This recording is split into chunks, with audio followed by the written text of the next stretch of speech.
Ja, dat mag je van mij best weten. Dat levert iets meer dan €9.000 op. Meer dan 47 miljoen keer is dat filmpje bekeken. Van de Ja. nije Soonsleert Bregen bij Ter Henne. Ja, hoe is het mogelijk? Nou, het is vooral een video die heel erg populair is in het buitenland. Als ik kijk naar de kijkers die ik in Nederland heb, zijn dat er ongeveer 60.000 geweest.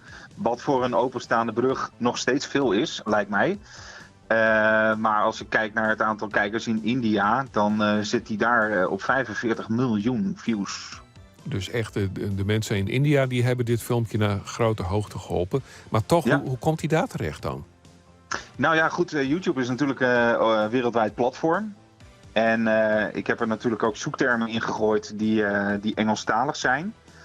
En dan wordt hij op een gegeven moment, kan het zijn dat hij door YouTube of door iemand anders, in dit geval dan in India en Indonesië, wordt opgepakt. En dan gaat hij ineens sky high.